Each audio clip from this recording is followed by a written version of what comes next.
porque eu sempre se esqueço de gravar. Tudo bem? Podemos começar? Tá bom. Então, vou botar o áudio. Tá todo mundo me ouvindo direito, né? Tá bom. Então, vamos lá.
Let's continue in meditation. Vamos seguir em meditação. Holding the visualization of Guru Padmasambhava, space in front of you. Sustente a visualização de Guru Padmasambhava no espaço à sua frente. Having recited the seven-line prayer, refuge in Bodhicitta.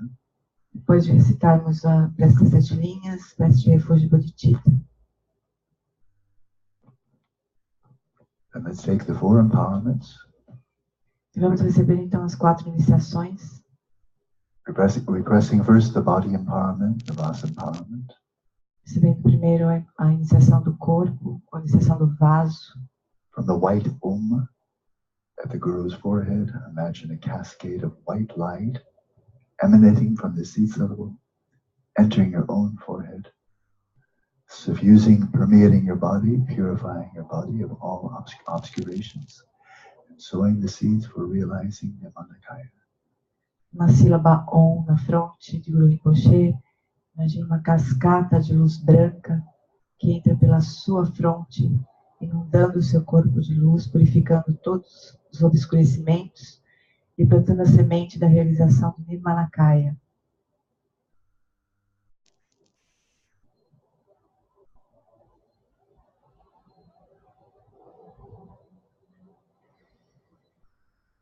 Then from the red at the Guru's throat, imagine ruby red light flowing from the seed syllable to the seed syllable at your own throat, permeating your body, speech, and mind, purifying all obscurations of speech, and sowing the seeds for realizing the Sambhogakaya. Uma sílaba A vermelha na garganta do Guru. Imagine uma luz rubi penetra pela sílaba A na sua própria garganta, purificando todos os obscurecimentos de fala, inundando seu corpo, fala e mente, e plantando a semente da realização de Sambhogakaya.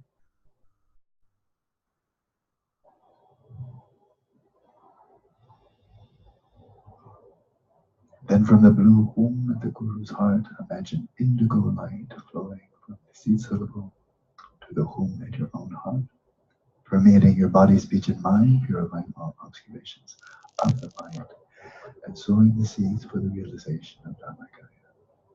E de uma sílaba Hum no coração do Guru, imagine uma luz azul índigo, entrando pelo seu coração, na sílaba Hum no seu coração, permeando corpo, fala e mente, eliminando todos os obscurecimentos de mente e plantando as sementes da realização do Dharmakaya.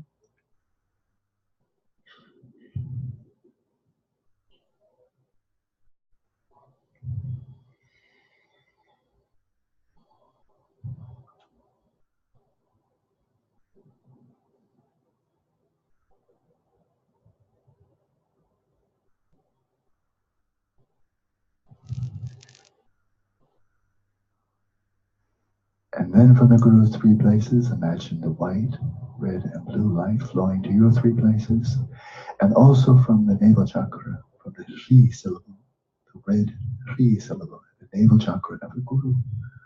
Imagine red light flowing to the same syllable in your own navel chakra. Imagine all these lights flowing simultaneously, purifying body, speech, and mind, and sowing the seeds of Sambhogakaya. E agora dos 3 pontos do Guru, e também de uma sílaba Ri vermelha, no umbigo do Guru, imagine as 4 luzes, branca, vermelha, azul e vermelha, fluindo para os seus 4 pontos, ou na sua fronte, A na garganta, Hum no coração, Ri no seu umbigo. Imagine todas essas luzes fluindo, inundando corpo, fala e mente, purificando todos os obscurecimentos de corpo, fala e mente, plantando as sementes da realização Svabhavakaya.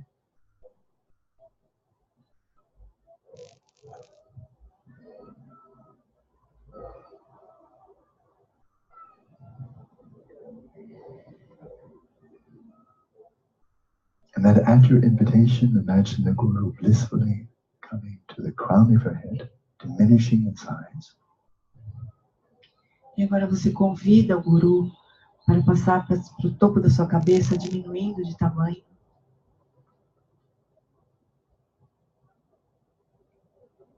Imagine the Guru now just above the crown chakra, facing forward.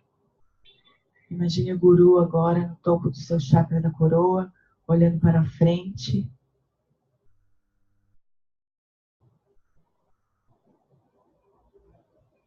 And imagine the Guru's form melting into light, dissolving into your Avaduti, the central channel. Agora imagine que o Guru se dissolve em luz e se dissolve no seu canal central, Namabuti. Coming to rest in your own heart. E repousa no seu coração. Imagine that your own body, speech, and mind have become indivisible from the body, speech, and mind Vajra of the Guru. Então, seu corpo e fala e mente se transformam, se tornam indivisíveis do corpo, fala e mente Vajra do Guru.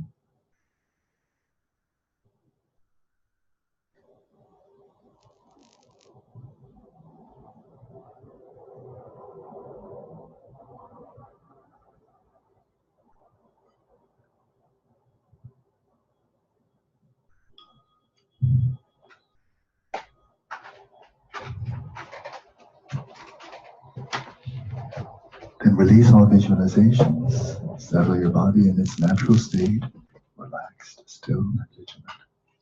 Agora libere todas as visualizações e estabeleça o seu corpo no estado natural, relaxado, imóvel e vigilante.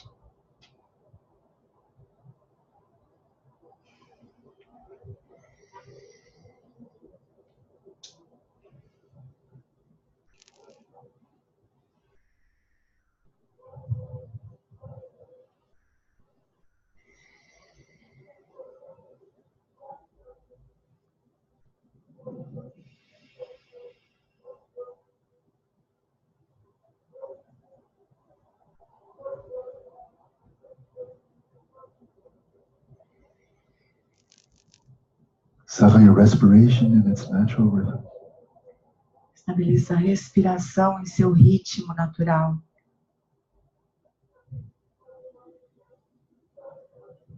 Relaxing your body, releasing the breath, letting go of all thoughts with every exhalation. Relaxa o corpo, solta a respiração e libera qualquer pensamento com cada expiração.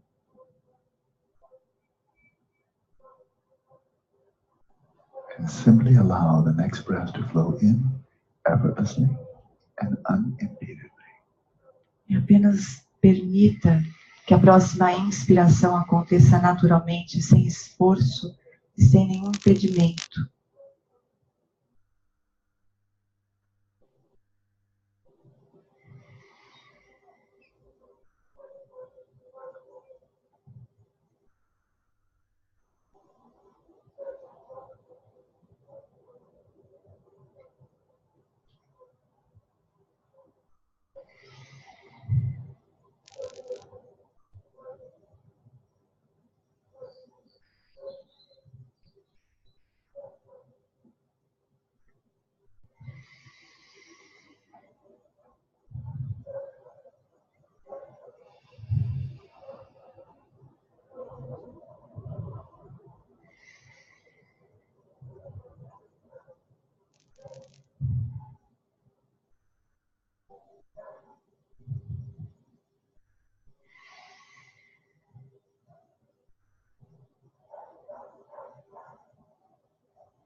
And set your mind at ease.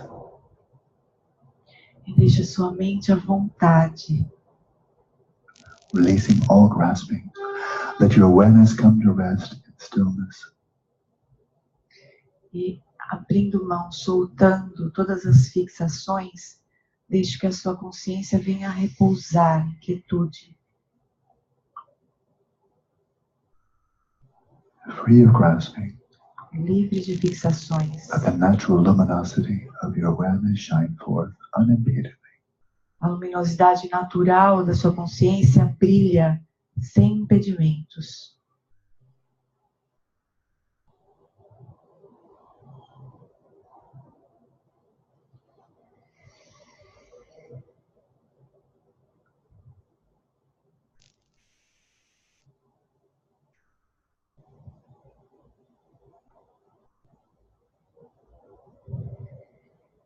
Rest your awareness right where it is without directing it outwards or inwards. Deixe que a sua consciência repouse no lugar onde ela está, sem direcionar para dentro ou para fora.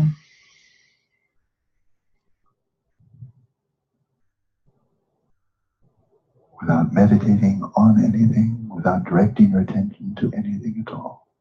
Sem meditar sobre coisa alguma, sem direcionar sua consciência para lugar nenhum.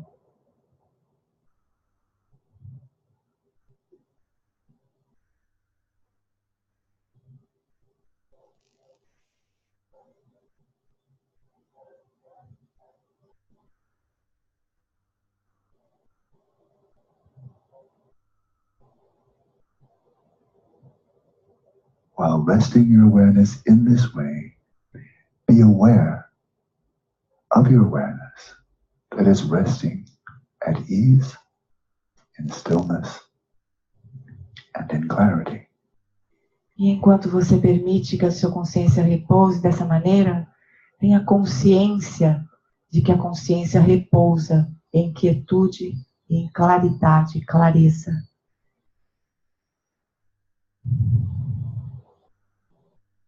And gently sustain this flow of self-knowing awareness.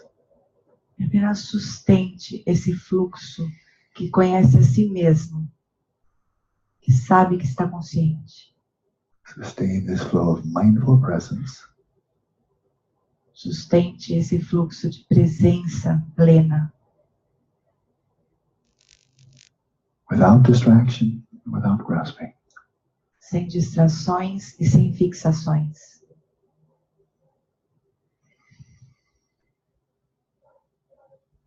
Without distraction means let your awareness remain still without being drawn away to any appearances or objects of the mind. Sem distrações significa que a consciência repousa sem ser carregada por nenhuma aparência e por nenhum objeto da mente. Resting your awareness without grasping means resting utterly at ease without identifying with any of the thoughts, feelings, desires, emotions that arise in the mind. E deixar que a consciência repouse sem fixações significa não se identificar com nenhum pensamento, emoção, desejo que surge na mente.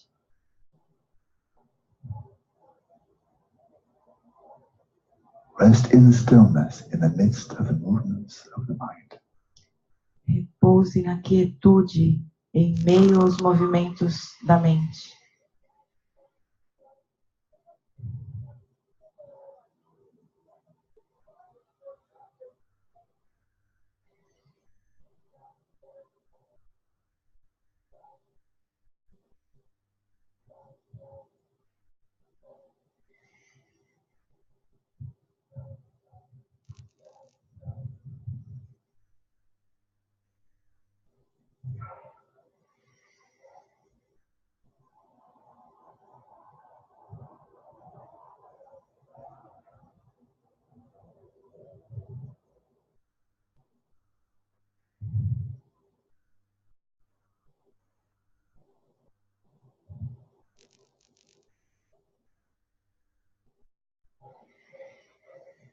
And now we begin the main practice for this session.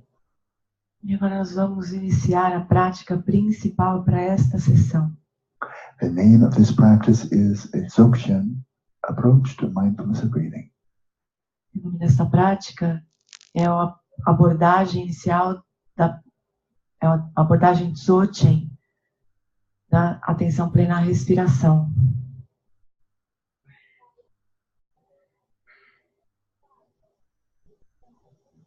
In this practice, we primarily simply rest awareness in the flow of being aware, of being aware. Nesta prática, nós simplesmente sustentamos um fluxo da consciência de estarmos conscientes.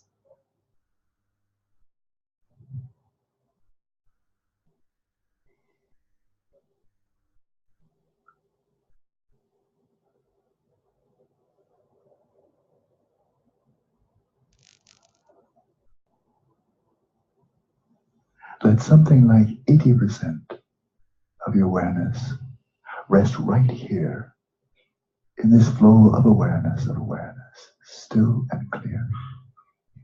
Cerca de 80% da nossa consciência apenas repousa nesse fluxo de consciência de estar consciente.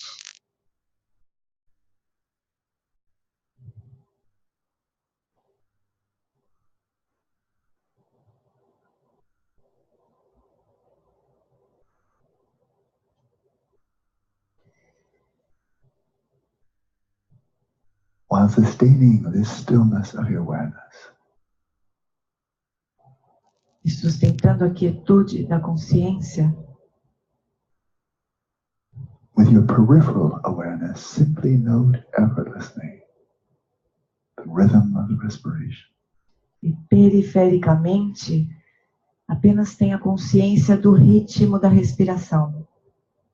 From breath to breath, simply noting the duration of each in and out breath, whether it's relatively long or short. E a cada respiração, apenas note a duração de cada inspiração e de cada expiração, se ela é longa ou curta. Your awareness does not need to move, it can remain still. Sua consciência não precisa se mover, ela pode permanecer quieta. For the sensations of the respiration will rise up to meet you effortlessly. As sensações da respiração virão ao seu encontro.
If you find it helpful, as you note the breath flowing in, you may gently arouse, heighten your awareness of the flow of awareness.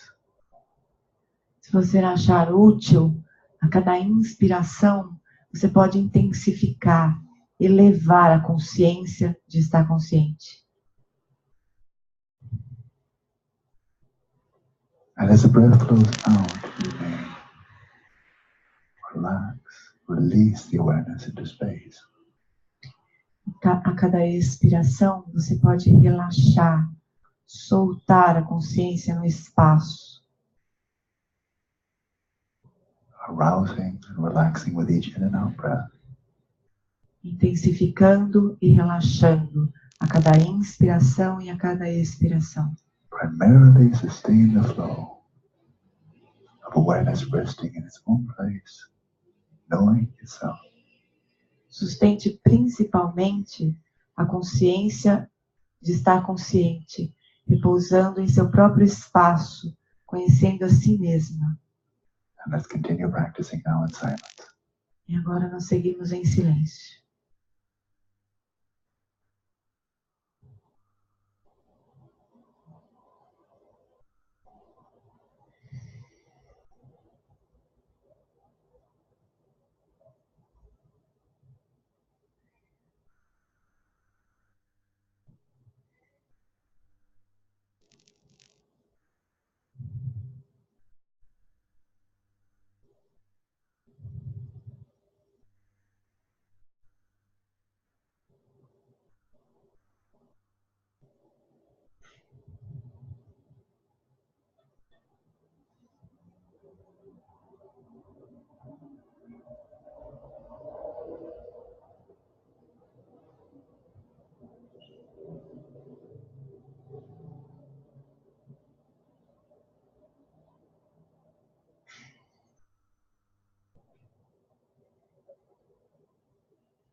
Muito bem, amores.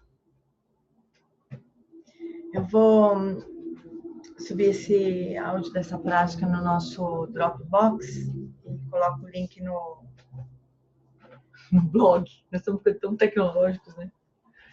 Complicando. Ver se melhora. Então tá, deixa eu ver quem que estamos aqui. Todo mundo vê aqui. Não dá para ver numa tela só? Acho que dá. Acho que dá. Beleza, chuchus. Bom, hoje a gente vai entrar no segundo ponto, finalmente, né? Passamos todo esse tempo no primeiro ponto. Hoje a gente vai entrar no segundo. Mas ainda é um pré-segundo, na verdade, né? Porque quem teve tempo de ver o vídeo que eu postei dos ensinamentos do Lama lá em Bodh Gaya, ele conta lá que ele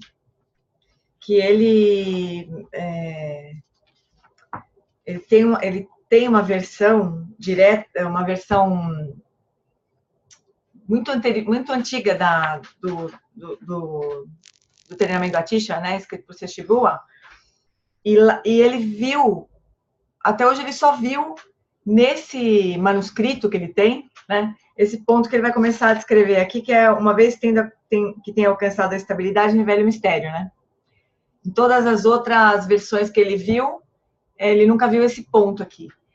Na versão do Trungpa, ele não fala desse ponto especificamente, mas ele trata de Shamatha, no Shamatha Vipassana nas preliminares. Então tá ali, né, nos comentários do Trungpa.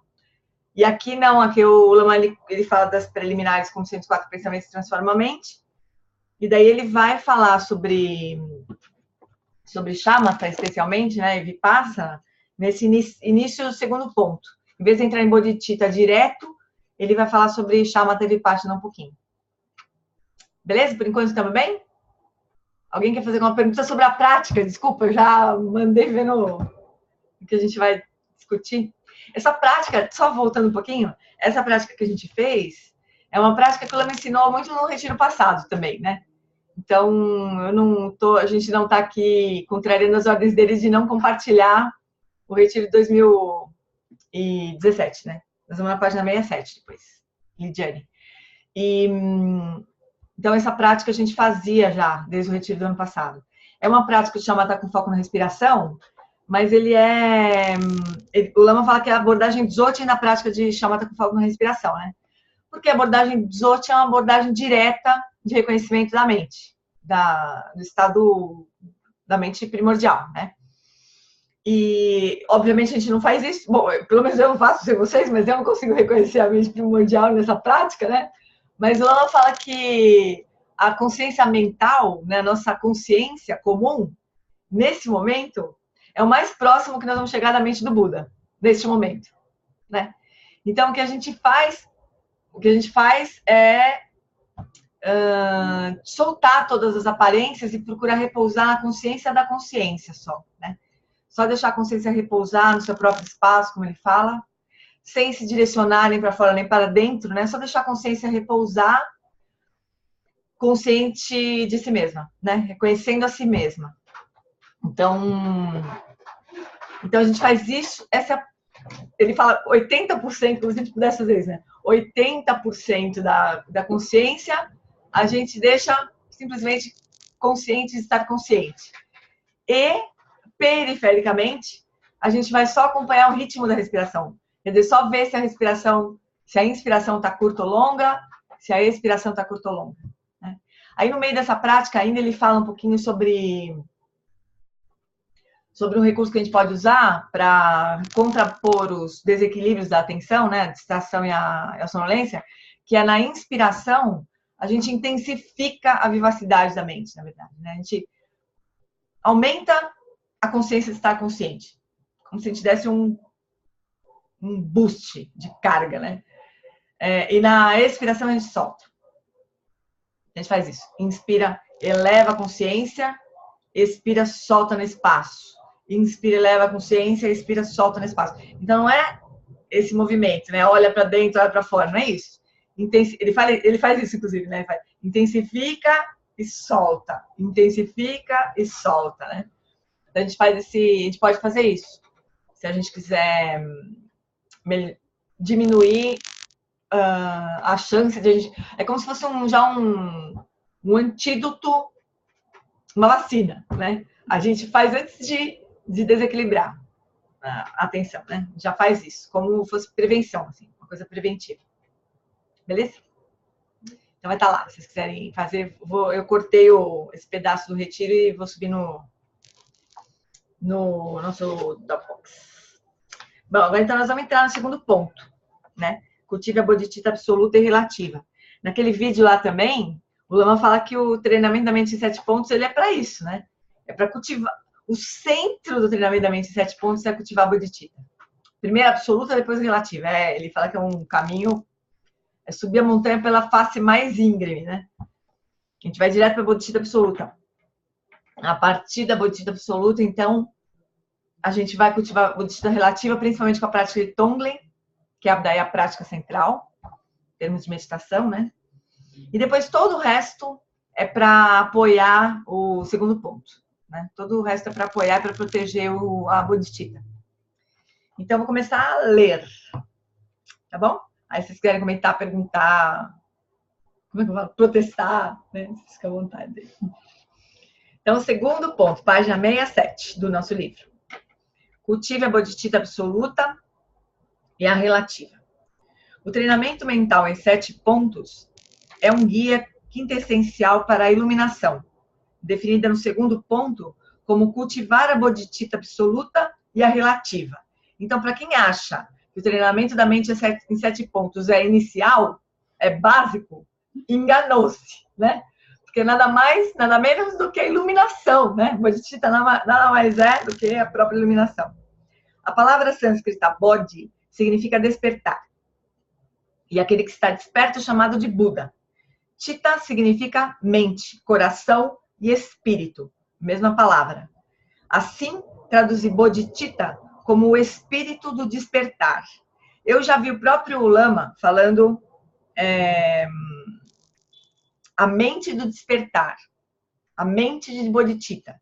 E vi outros professores falando isso também, de cultivar essa mente que relativamente quer alcançar a iluminação, né, para beneficiar os seres, e absolutamente a própria mente do Buda, né, em termos absolutos. Com a bodhicitta absoluta, investigamos a natureza da realidade para realizar sua natureza absoluta. Ou a natureza última, né? Então, a bodhicitta absoluta reconhece a natureza de tudo, né? Dos fenômenos, da mente e tudo mais. Natureza da realidade. A bodhicitta relativa é a aspiração altruísta de realizar o perfeito despertar espiritual em benefício de todos os seres sencientes. Cultivar a bodhicitta relativa é como um montanhista que lança habilmente um gancho até uma borda da montanha que está escalando. O alpinista, confiante em seu gancho, coloca todo o seu peso na corda e inicia a subida. Ah, é bonito demais isso aqui. É como se a gente jogasse a nossa aspiração lá para o céu, né? Joga lá no alto da montanha e depois agarra a corda e vai, né? É lindo isso. Um gancho habilmente posicionado é a conexão do alpinista com seu destino final. Para onde que a gente está indo, né? Por que que a gente está indo? Para onde que a gente está indo, né? É isso que vai dizer a corda, né? Se você quiser ir para lá e jogar a corda para cima, você vai para cima, não vai para o lado, né? Então é isso, a corda, na direção que a gente jogar a corda, é para onde a gente vai. Bodhicitta é o gancho para se atingir a iluminação. Bodhicitta também é a base para a continuidade da prática. Se você morrer de repente ou não for mais capaz de praticar em razão de uma doença, a bodhicitta, a aspiração de atingir o despertar perfeito para benefício de outros, proporcionará continuidade por sobre os lapsos na prática e continuará a atraí-lo como um imã para a iluminação, vida após vida. Também é lindo de morrer. É a aspiração de bodhicitta que vai nos ajudar a continuar na próxima vida. Seja a próxima vida aqui nesse corpo ou não, né? Porque às vezes a gente tem outras vidas, né? No mesmo corpo. Às vezes a gente morre no Dharma, depois ressuscita, né? Tem isso também.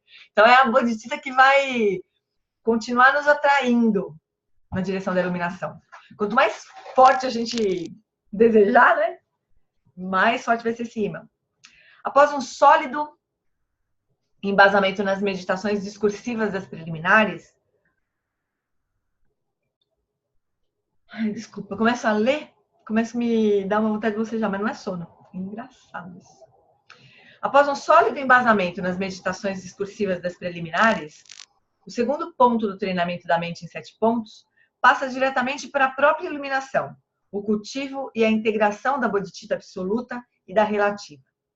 O segundo ponto dá início ao treinamento na meditação diária formal para integrar o Dharma à vida diária ativa.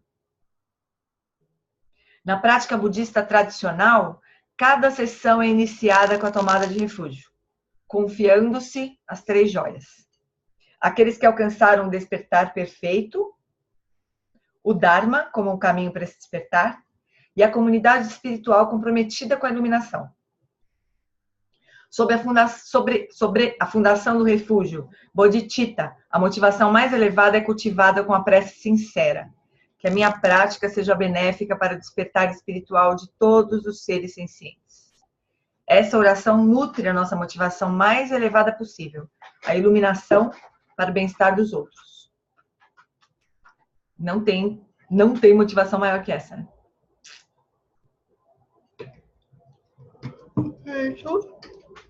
Acho que eu tô com sono mesmo, desculpa.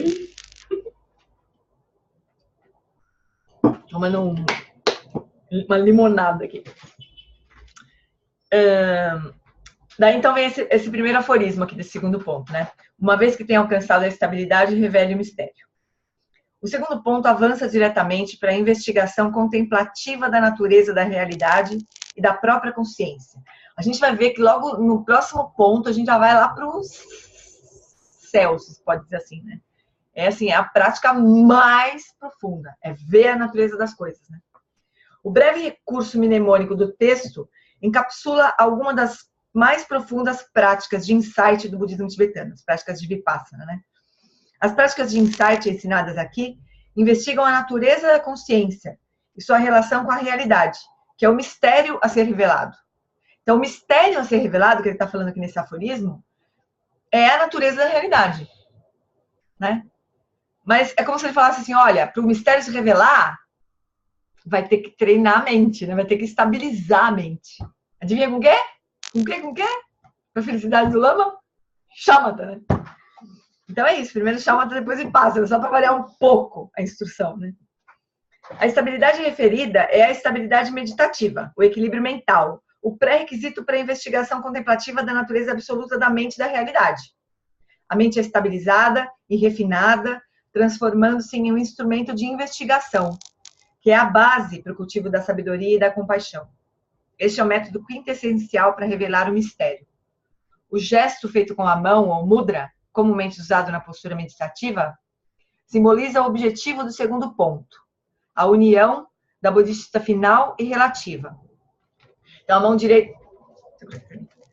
direita, então, levantar. A mão direita simboliza a bodhicitta, a compaixão, que repousa sobre a mão esquerda, que simboliza a sabedoria. E os dois polegares se tocam levemente, como se a gente estivesse segurando a asa de uma borboleta sem matar e sem deixar ela voar, né? É a instrução do Zen. Então, é como se esse mudra da estabilidade meditativa simboliza a união das duas bodhicittas, da absoluta e da relativa, ou da sabedoria e da compaixão, né? O toque dos dois polegares simboliza a união de sabedoria e compaixão, o caminho e o objetivo da prática budista. Alcançar a estabilidade é fundamental para o segundo ponto do treinamento da mente. E tem dois aspectos interrelacionados. O primeiro aspecto da estabilidade é a fé, ou confiança, que é um tema compartilhado com todas as tradições religiosas. O segundo aspecto é a estabilização meditativa, uma prática altamente desenvolvida na tradição budista. É bem interessante agora que ele vai falar de fé. Porque, olha o aforismo. Uma vez que tenha alcançado a estabilidade, revele o mistério. Tem tudo a ver com fé, né? Que mistério se a gente não acredita em nada. Se não tivesse, se a gente achar que a vida tá aí, né? Que a realidade é do jeito que a gente vê, que mistério que tem? Não tem, né? Então, para a gente imaginar que existe um mistério, vai precisar da fé, né? Em nosso mundo moderno e altamente secular, não só somos subjugados por informações, como também somos lançados em um oceano de afirmações religiosas, filosóficas e científicas conflitantes sobre a natureza do universo e da existência humana. Nenhuma sociedade humana na história registrada foi apresentada a tamanha diversidade de visões, sendo que muitas delas parecem ser apresentadas com grande autoridade. Ele vive passando mal com essas coisas, né? É impossível observar os próprios pensamentos, né? Tem visão de tudo que é tipo, né? E alguns falam como se entendessem muito de muita coisa, né? Agora, em meio a essa cacofonia de vozes, nos são apresentados os ensinamentos do Buda e de professores que seguiram o caminho que ele revelou. Quando encontramos o Buda indiretamente pela primeira vez, através de seus ensinamentos, nos deparamos com um estranho, de um tempo distante e de um lugar distante. Um homem que a gente não sabe muita coisa, que viveu há 2.600 anos. Mais estranho do que isso, impossível. E quando encontramos os ensinamentos budistas pela primeira vez, muitos deles certamente parecem estranhos, pois se chocam com muitos pontos de vista da nossa sociedade de maneira geral. Eu nem sei como é que a gente não levanta e vai embora no começo, né? Porque a gente entra, começa a estudar, começa a ver, né, o lama falar. Aquilo é tão contrário a tudo que a gente aprendeu na vida, a visão comum, né? Eu não sei como é que a gente não levanta e vai embora. Eu nunca vi isso acontecer também. Alguém levantar e ir embora. Lama, você tá louco, tchau. Nunca vi isso acontecer. Mas é incrível, né? Parece que a gente já vai ouvir um ensinamento assim, mais ou menos preparado para ouvir alguma coisa que vai se chocar com a visão de mundo que a gente tem, seja lá qual for, né? Mesmo que a gente não acha que tem uma visão de mundo muito definida, a gente sempre tem, né? Embora a gente não saiba. Porque ela choca, mas é que faz um pouco de sentido. Ela choca faz um pouco de sentido. Mas Daí se não você... leva de Eu sei lá como é que é essa mágica que acontece. Mas você vai ouvindo aquilo que é completamente contrário ao que você imagina e fica. A Jane tá falando que teve gente que se mandou. E muita gente não volta, é verdade. Muita gente não volta. Muita gente... Mas enquanto você tá lá, né? Você fica. Tem razão, tem muita gente que não volta mesmo. Que é muito chocante. Mas a imensa maioria fica. Esse que é maluco.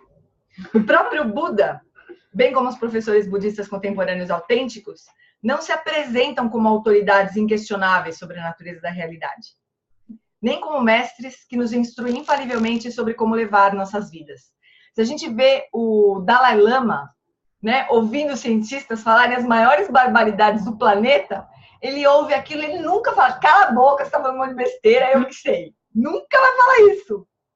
Ele pega aquele conhecimento, ele questiona, ele aponta umas inconsistências, assim, mas ele não se coloca como quem tem a última palavra, né? Ele fala que os gurus de hoje em dia, da modernidade, são cientistas, né? Ele se coloca na posição de ouvir um guru falando, os cientistas falando, né? É super lindo isso de ver. Mas ele vai cortando ele vai apontando coisas que não batem, né? E aí os cientistas mesmo falam, nossa, mesmo não sabemos. Tipo assim, os cientistas não sabem nada sobre a natureza da consciência. Isso é um absurdo. Quando a Dalai Lama fala isso para os cientistas, eles não têm como refutar aquilo. Verdade, não sabemos. Aí tem os mais cientistas mesmo, eles pegam e vão investigar, né? Eles vão investigar. Então tem um monte de gente estudando níveis de consciência, níveis rebaixados de consciência, coma, para ver se eles conseguem entender alguma coisa. E agora, pessoal, eu tenho visto, reparem, quando vocês ouviram o Dalai Lama falar ultimamente, assim, nesses encontros com cientistas, ele tem pedido, assim, claramente, assim, abertamente, para os cientistas estudarem a consciência depois da morte. Ele agora já está chutando balde, assim, né? Ele tem pedido para eles fazerem isso. E para estudarem esses mestres que ficam repousando, para estudar essas histórias de crianças que se lembram de vidas anteriores. Ele está, assim, a gente está meio que sem tempo, né? Estamos meio com pressa. Então ele já está mandando cientistas, enquanto ele está aí, né? Mandando cientistas fazerem alguma coisa útil para entenderem, porque isso muda tudo, né? Esse é um detalhezinho que muda tudo, muda a história da ciência da mente, né? Ele está levando essa coisa mais jogando no colo dos cientistas. Esses professores se oferecem a nós, acima de tudo, como amigos, especificamente como amigos espirituais, e como guias para nos conduzir por uma jornada experiencial em busca do conhecimento e da transformação pessoal. Não teria outra forma, né? Se esses professores que sabem o caminho enxergam a confusão que a gente está, se eles saíssem por aí dizendo como é que a coisa é, né? Não ia adiantar, a gente simplesmente não ia escutar. Eles se colocam como amigo espiritual, que vai pegar na nossa mão e falar, vamos lá. Você está aqui, então, é assim, agora o próximo passo é esse aqui. É assim que vai funcionando pra gente, né? Mas quando nos encontramos, eles parecem muito estranhos. E é perfeitamente apropriado responder a seus ensinamentos com agnosticismo e ceticismo. A Denise e a Jane estão falando aqui que para elas foi uma coisa mágica. Para mim também foi. Eu não tive a menor dúvida do que eu estava escutando do Lama Santen. Assim, eu tinha uma sensação de estar com saudade, assim, de estar matando saudade do que eu estava escutando. Era muito familiar para mim. Afinal, ao assumirmos uma posição de agnosticismo, estamos reconhecendo de forma bastante realista que não sabemos como dar o primeiro passo em direção à sabedoria. E ao assumirmos uma posição de ceticismo, estamos de fato dizendo, duvido que você também saiba. Isso é diferente, né? Considerando a ampla gama de afirmações impositivas feitas hoje em dia sobre tudo, desde a natureza da consciência até os OVNIs, em muitos casos, esse ceticismo precisa ser bem fundamentado. Mas se quisermos fazer descobertas genuínas sobre assuntos que são de importância vital para nós, temos que ir além do agnosticismo. Se estivermos totalmente convencidos de que ninguém jamais descobriu o que queremos saber, então não temos ninguém em quem confiar além de nós mesmos. Mas quais são nossos motivos para estarmos tão certos de que ninguém mais tem conhecimento sobre o que estamos procurando? O Alan Wallace, sempre que ele ouve assim, alguém falar, isso aí ninguém sabe. Ele fala, isso é a coisa mais estúpida que alguém pode falar. Como assim? Ninguém sabe. Como é que você pode saber, ter certeza de que ninguém na face da Terra, neste momento ou no passado, sabe o que você está perguntando, querendo saber, né? É realmente uma afirmação estúpida, ninguém sabe. Então a gente vai ter que ultrapassar isso, senão a gente não vai ter com quem confiar nunca, né? Se a gente partir desse pressuposto. Se quisermos ser céticos, certamente devemos começar sendo céticos sobre o quanto sabemos e sobre o quanto todas as outras pessoas sabem. Se eu sou realmente agnóstico, tenho que partir da premissa de que eu não sei se você fez descobertas importantes que eu não fiz. Da mesma forma, só porque a nossa civilização ocidental é ignorante em alguns aspectos, seria tolo assumir que nenhuma outra civilização tenha feito descobertas importantes que nós não fizemos. Ele fala, as pessoas deviam desconfiar no século passado, século retrasado, de que existia vida inteligente fora da Europa. Ele fala. Não em outro planeta, é fora da Europa, na Ásia, por exemplo. Eles deviam ter desconfiado disso. Né? No que se refere ao conhecimento, a civilização ocidental fez grandes avanços, especialmente desde a Revolução Científica. Podemos sentir grande orgulho e satisfação por nossas muitas descobertas sobre o mundo que nos rodeia. Mas um dos domínios da realidade em que ainda permanecemos cientificamente no escuro é o domínio da consciência. Simplesmente, esse não é o ponto forte da ciência. No entanto, é precisamente nessa área em que a ciência é mais fraca que a tradição budista faz as afirmações mais contundentes e surpreendentes. A única maneira de saber da existência da consciência é através da experiência em primeira pessoa.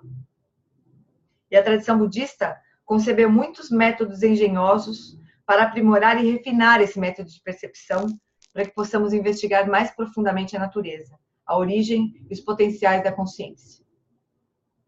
Em qualquer relato inicial da vida e dos ensinamentos do Buda, fica evidente que ele afirmou ter feito descobertas ousadas, com base em sua própria experiência meditativa.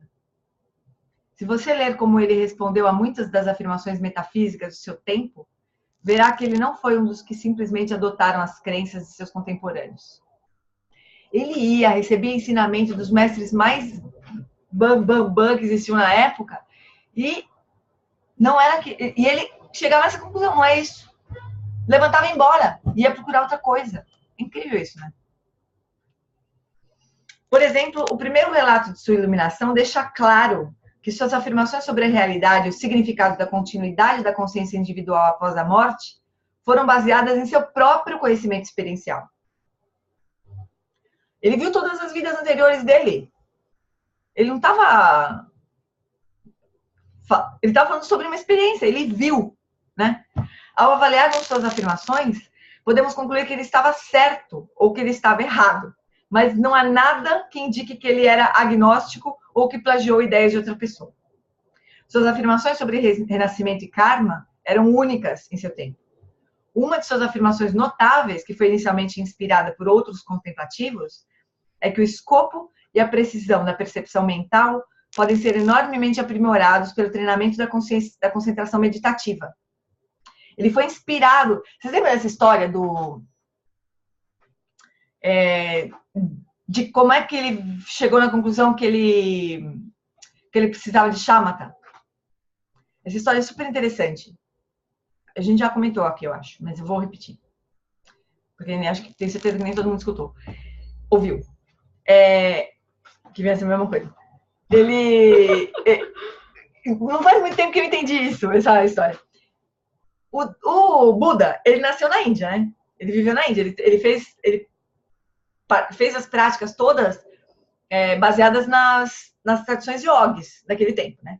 Os yogis daquele tempo, eles tinham aperfeiçoado o samadhi, né? Eles tinham ido até o reino da não forma. Imagina, eles estavam no reino do desejo, como nós, né? Foram aperfeiçoando a concentração.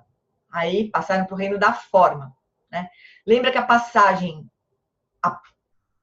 o limite, a fronteira entre o reino da forma e o reino da não forma é o que a gente quer atingir com shamatha, né? Nós, né? Que o Lama ensina. O acesso ao primeiro dhyana é que atinge shamatha. Então, o primeiro dhyana já está no reino da forma. A nossa mente já está além do reino do desejo.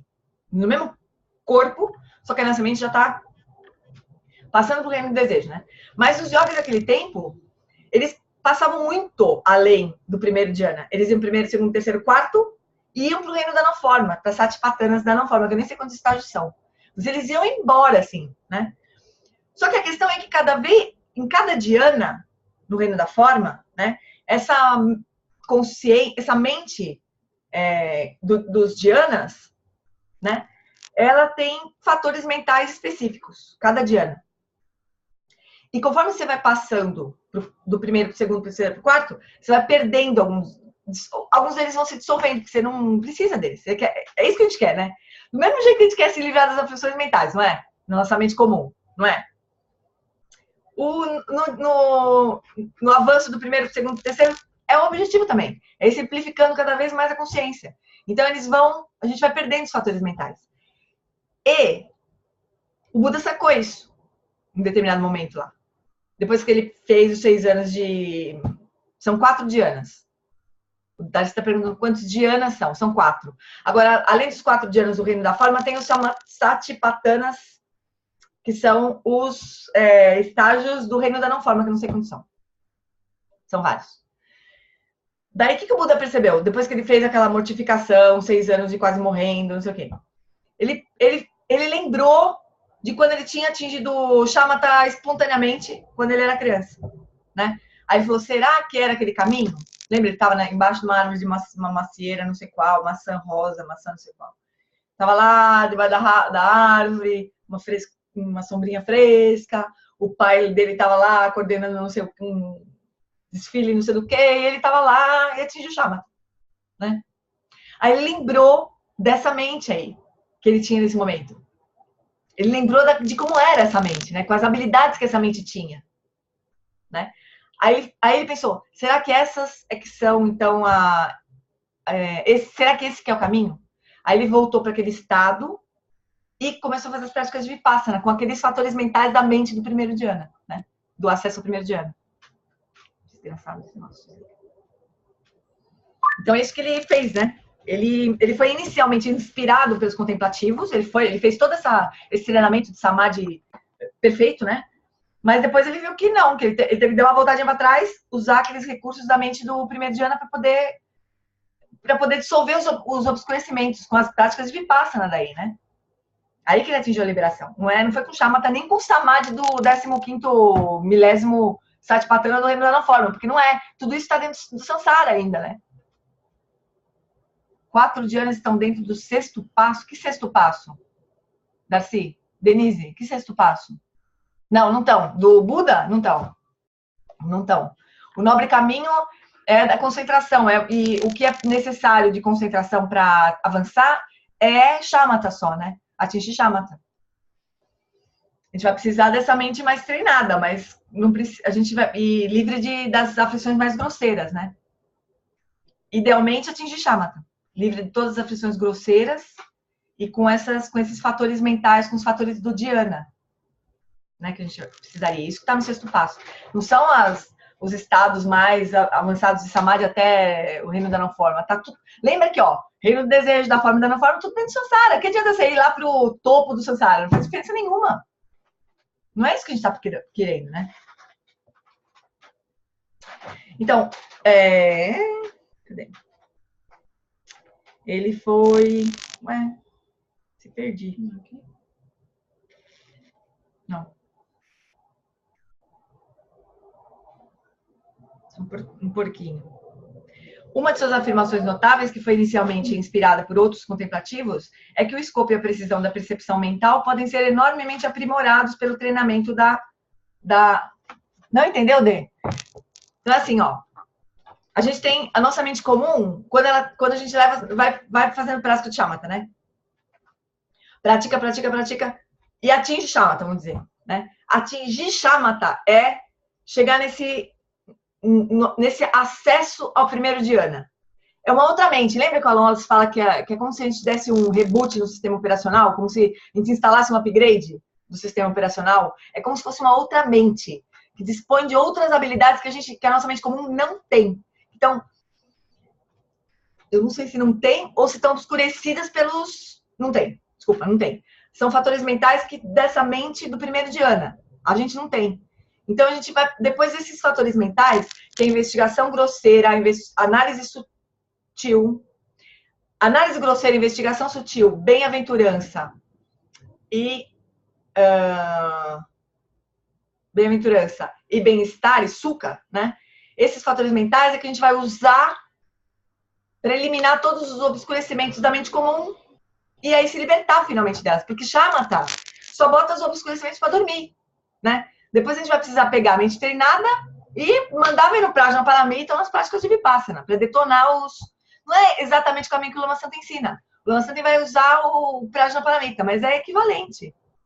A gente vai precisar pegar essa mente... O que o Buda fez, né? Ele pegou, atingiu shamatha, pegou essa mente e detonou os obscurecimentos. Foi isso que ele fez. Com as práticas das 4 aplicações da atenção plena, né? Que são as práticas de Vipassana. Então, ele foi inicialmente inspirado por esses mestres yogis aí. Que seria o 7º passo, exatamente. Aí o oitavo é repousar na presença, né?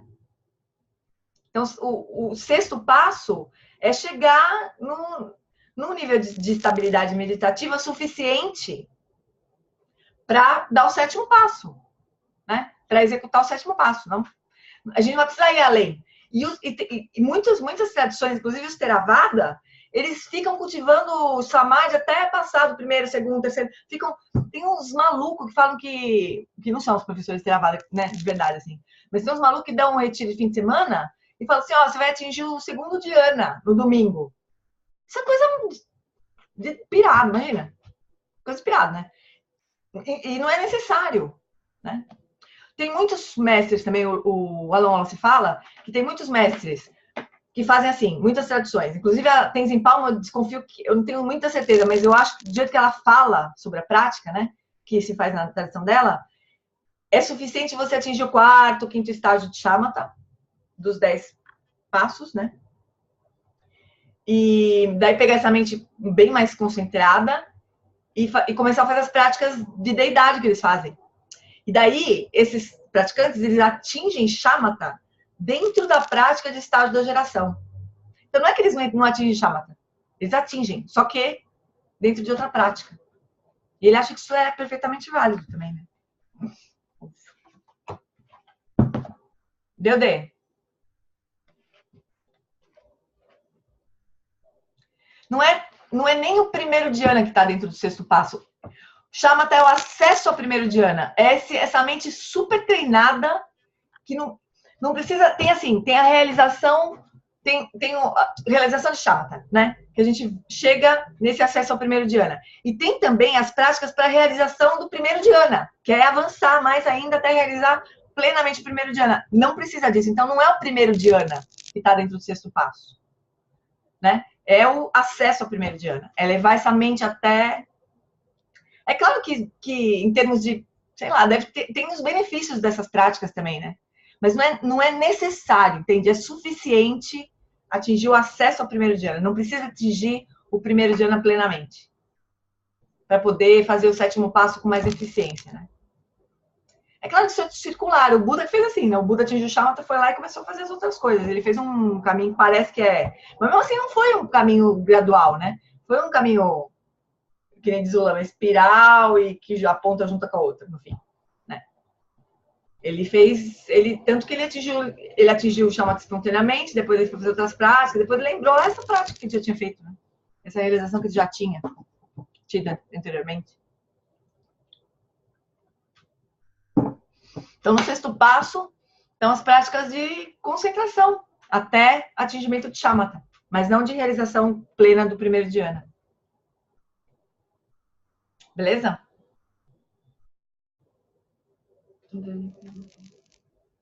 Hã? A Dani. As práticas de Vipassana já existiam de alguma forma ou foi o Buda que desenvolveu? Eu acho que foi o Buda que desenvolveu. Porque ele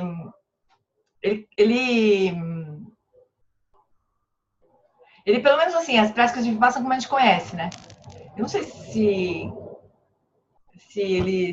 já existia alguma prática porque o Buda, o que o Alan Wallace fala, que a grande descoberta do Buda foi unir as práticas de Shamatha com Vipassana. Então, assim, atingir um nível espetacular de refinamento da atenção, pegar isso e aplicar nas práticas de Vipassana. Isso, o Buda, foi a inovação do Buda. Né? Pegar esse conjunto de fatores mentais que estão disponíveis quando atinge Shamatha, pegar esses fatores mentais e aplicar aos obscurecimentos. Isso foi o Buda que fez, isso não existia. Isso foi a grande inovação do Buda. Tenho certeza que eu lembro bem de Urma falar.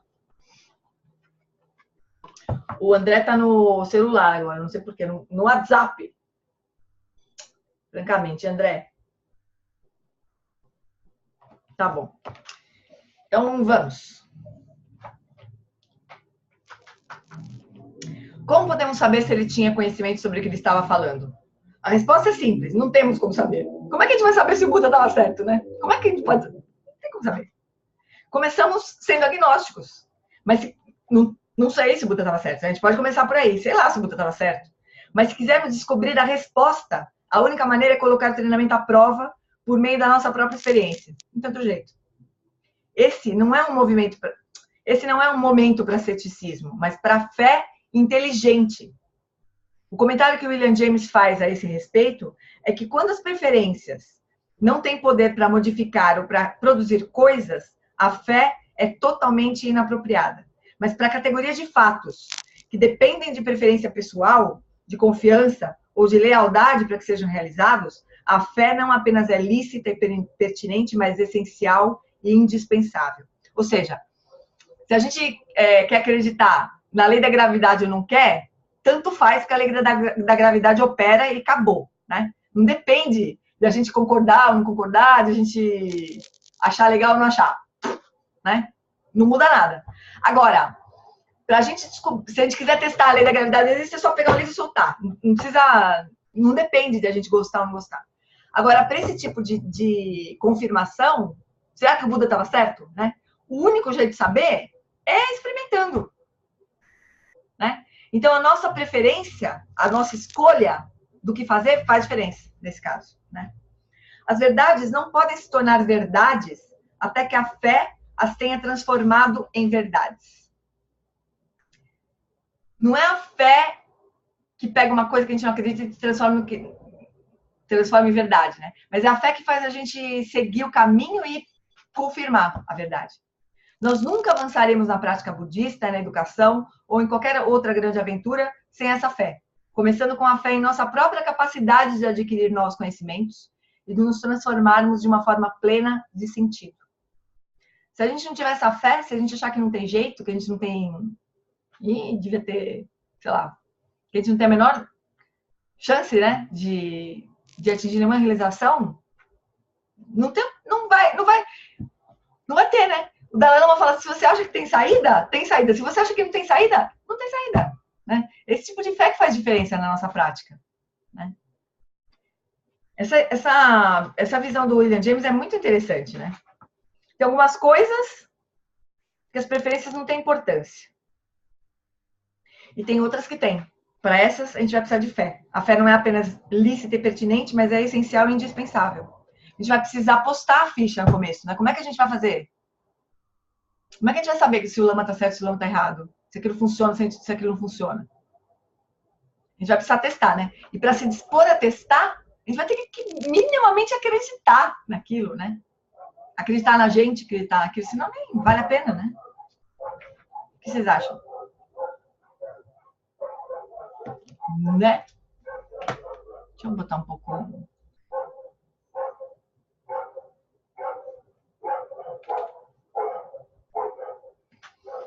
Beleza. Então, vou avançar aqui.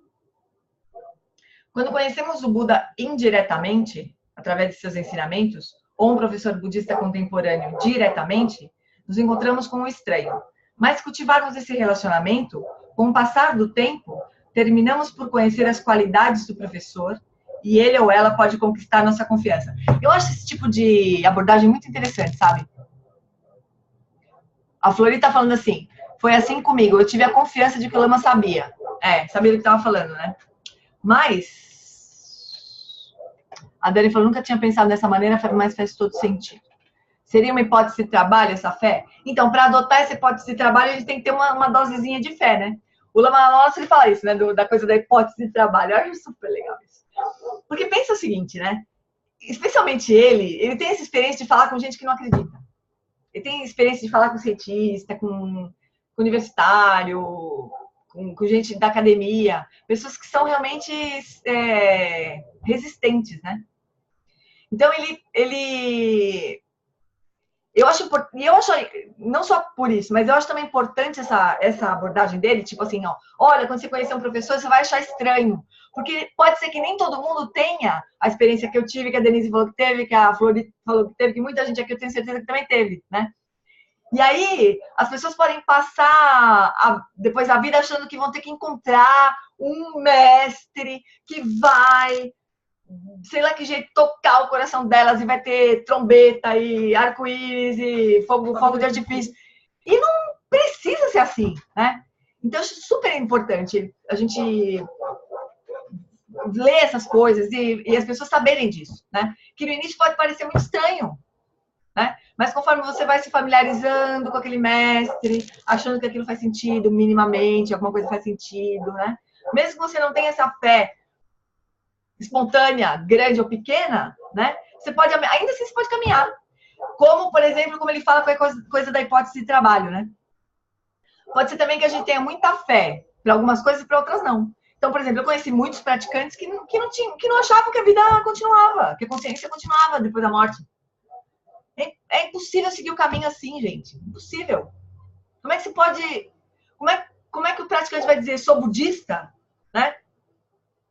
E, aliás, eu adoro o 14º Dalai Lama, sem achar que tem continuidade da consciência. Não é possível. Não faz sentido, não tem coerência isso, né? Então, às vezes, a gente vai ter facilidade de incorporar algumas abordagens e outras não, né? Nesse caso das outras não, por exemplo, o Alan Wallace fala dessa história da hipótese de trabalho, especialmente com relação à continuidade da consciência. Ele fala assim, adota isso como uma hipótese de trabalho. Vamos imaginar que, né, a consciência não terminou na morte. E daí? Como é que a sua vida... Que implicação tem isso na sua vida? O que vale a pena cultivar? O que tem importância? Né? O que não tem importância? Então faz toda a diferença, né? E a gente pode ser que às vezes precise lançar a mão desses recursos aí, quando a gente bater alguma coisa. Ai, pera, esse negócio de me imaginar como deidade, isso não dá. Bom, mas faz a prática. Eu lembro que teve um retiro em Phuket, eu acho ainda, acho que era em Phuket, que ele falava assim, ele estava ensinando a prática de Amitabha, né, da morte. Poa, praticamente a prática de Poa, né? E ele falava assim, pode ser que você ache estranho, né? Se imaginar como Amitabha. Mas faz o seguinte, eu vou fazer o seguinte, ele falava assim, eu vou fazer o seguinte, eu vou marcar um blind date, como é que fala isso? Um encontro às escuras. Encontro secreto. Como é que fala isso? O negócio é o seguinte, ele ia fazer os alunos terem um encontro secreto com a Amitabha. Ele ia fazer isso, um blind date, né? Eu vou marcar esse encontro com você, encontro às cegas, né? Porque ele queria, ele estava praticamente pedindo para a gente assim, por favor, façam a prática, mesmo que vocês não acreditem muito, porque pode ser que ela tenha efeitos, aí aquilo pode ganhar outra importância na sua prática. Faltava ele falar, por favor, façam, por favor, pelo amor de Buda, né? Bonitinho isso. Aí a gente acredita no professor, a gente vai e faz, né? Não que aquilo fique esquisito, assim, no começo. Eu, sei lá, Mitaba ainda é fácil, mas, sei lá, eu também nunca vi. Mas, por exemplo, a Valotesvara já é meio estranha, são 4 braços, né? Já pode ser mais esquisito, assim, imaginar que você tem 4 braços, 2 aqui, outra aqui, segurando, não sei o que, não sei o que. Você fala, não sou nada disso, e não é mesmo, né? Não é nosso ego que é isso, né? Mas o fato é que em algum ponto do nosso caminho pode ser que a gente vá precisar dar um salto um pouco maior de fé mesmo. No professor, né? No Buda. Vai precisar, talvez. Tem um monte de coisa escrita aqui, deixa eu ler. Faz muito sentido tudo isso, foi assim comigo. O Darcy aqui, ele não está se referindo ao que conhecemos como fé na perspectiva judaico-cristã, mas no sentido de saber que o caminho é por ali. É de saber intuitivamente, assim, né? De intuir. Você não sabe, né? Você não sabe, você acredita. Não. Mas não é uma coisa revelada, né? É diferente das verdades reveladas. Você aceita e acabou, né? Você tem um pouco de fé para dar o primeiro passo, e depois o próximo, confiando no professor, né? Às vezes dá uma sorte de apostar nas fichas que os amigos espirituais apostaram. É verdade, às vezes os amigos é que você olha a pessoa e fala assim, eu acho que eu gosto tanto dessa pessoa, né? O que ela tá fazendo? Aí, essa pessoa é aluna do Lama Santi. Essa pessoa é aluna do Lama. Aí vai procurar, começa a achar que aquilo vai ter alguma coisa boa lá, né? Vai, daí, né? A Flori, claro que ao longo do caminho minha confiança flutou muito, mas tomei refúgio no Dharma sempre. A gente vai ter que fazer isso o tempo inteiro, né? Na verdade, para cada passo e para cada tombo, né? Também. Cada vez que não dá certo. Cada vez que não dá certo e cada vez que dá certo. E daí a gente vai ter que dar o próximo passo, a gente vai precisar de fé. Não tem jeito. Essa coisa. O Lama Santi, esses dias, alguém perguntou para ele, né? Nos ensinamentos de quarta-feira. Foi quarta-feira passada, que de ontem ainda não vi. Quarta-feira passada. O budismo é uma filosofia ou uma religião? Aquelas perguntas de sempre, né? O budismo é uma filosofia ou religião? Aí o Lama falou assim, Shakdum falava que era melhor a gente achar que é religião. E lógico que é religião. Como que não é religião? Né? Tem uma filosofia que ampara a religião? Claro que tem, né? Mas não é religião? Lógico que é, né? Ter essa fé para toda hora que você sofre, você fala, será que eu tô sofrendo tudo isso? Será que tudo isso que eu tô vendo? Não é um caminho fácil, pessoal. Não é um caminho simples, né? Cada vez que a gente fala, putz, será que mesmo eu tenho que fazer tudo isso? Vocês viram no vídeo lá esse último que eu mandei, do ensinamento do Lama lá em Bodh Gaya, ele fala do Shantideva, né? E Shantideva pergunta, será que eu tenho mesmo que assumir o sofrimento de todos os seres? Ele faz essa pergunta, ele brigava com isso, né? Não precisa de fé para fazer isso? Lógico que precisa. E a filosofia é isso? Lógico que não é, né? Experienciar acaba sendo mais importante do que fé ou confiança. Experienciar. Mas a questão é que para experienciar, né? Para a gente se colocar na condição de experienciar, a gente vai precisar de fé, né? De acreditar que o professor, que a Flori falou, eu tinha certeza que o Lama sabia o que ele estava falando. Se a gente não tiver, como é que a gente vai se colocar, né? Se vai se dispor a experienciar? Mas depois realizar aquilo, sim. Isso é o que vai pavimentando, né? O caminho, assim. Se eu não tivesse essa fé, eu não estaria aqui agora, o Darcy falou. Exatamente. O Lama Santi usava bastante, mas não tem falado das faixas. Neste caso, seria a faixa 4, lembra, Gê? Faixa 4 da coisa intuitiva, assim, né? Essa fé intuitiva, assim, que nem desconfia, nem coloca em questão. Seria a faixa 4, eu acho.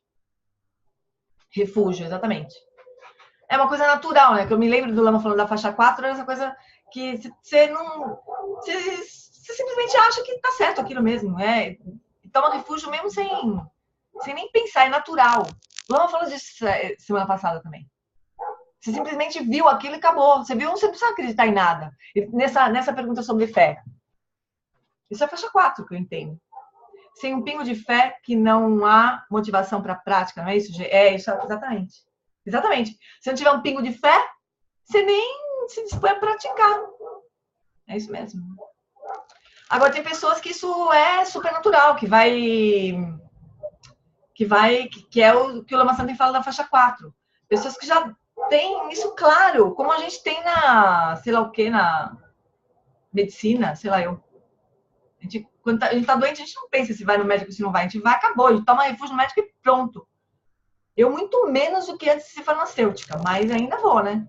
Não tem muito para onde correr. Mas antes de ser farmacêutica, eu achava que era só ir para o hospital que a gente estaria salvo. Não era bom aquele tempo. Agora não é mais assim. Bom, Chuchuzinhos, acho que eu vou parar então por aqui. Vou parar nesse quando conhecemos o Buda. Aí, mano, deixa eu pegar. Sempre essa briga aqui, né? A essa hora. Vou pegar minha. Lembrou. A gente parou então na página 72, tá? Primeiro parágrafo da página 72. Olha, ficou grande. De hoje. De hoje. Não sei ver. 11/1. Denise falou assim, a Ana Cláudia Arantes falou que a fé e o mesmo a fé ou mesmo a fé é o mesmo na confiança que temos que vamos dormir e no dia seguinte acordar. Nem questionamos, é isso mesmo. A gente tem certeza, né? Que a gente vai dormir, no dia seguinte vai acordar e vai se continuar sendo a gente. E quando a gente não tem tanta certeza, a gente chama de crise do pânico. O Alonso fala assim, a gente vai dormir, a gente deveria dormir sem saber o que vem primeiro, o dia seguinte ou a vida seguinte. Nossa! Ai, que dor que dá essas chapuletadas que vocês metem na gente. Mas a gente não acha, né? A gente acha que é isso mesmo, é o dia seguinte. Então tá, chuchus, vamos fazer as preces. Dedication. Estou começando a imprimir as coisas e está começando a ficar um monte de coisa imprimida aqui. Então vamos lá, chuchus. Prece longa vida, Lama Wallace. Só queria chamar atenção uma coisinha assim, nessa prece de longa vida, Lama Wallace. A gente pode pensar assim, nossa, mas agora a gente vai fazer só prece para o Alan Wallace, né? Essa primeira frase, essa primeira estrofe da prece é para todos os lamas, né? Então a gente está fazendo as preces para todos os lamas e para o Lama Wallace. Tá bom? Vamos lá. Tempa tuando je chanchen, dangel cansantin pe macarai. Tenzin que puxa pe tempa, dandre trinida do seu aze. Takodrola jampe chachen, Akel Sandra menantendu tsikyam.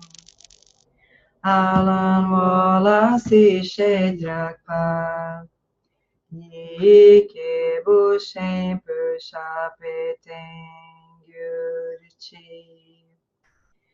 Zanlin Chidan Ke Parnucho.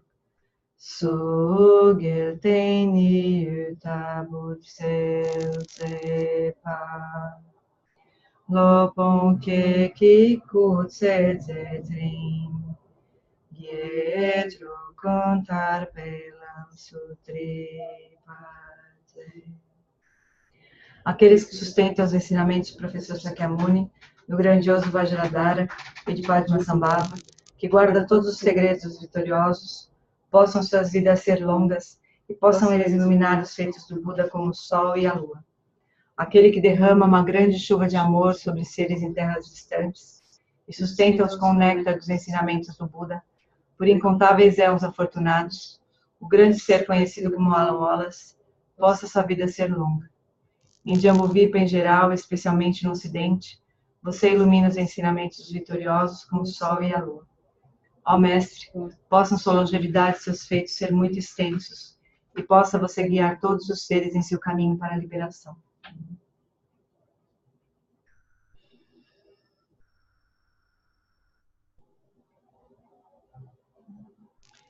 Gewadi Nirduda Kurgyan Lama Drupyurni Drowa Chikyamalupa de Salagoparsho.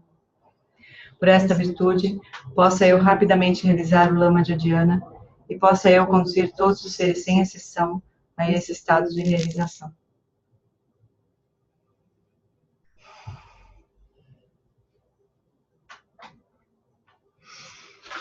Obrigada, amores.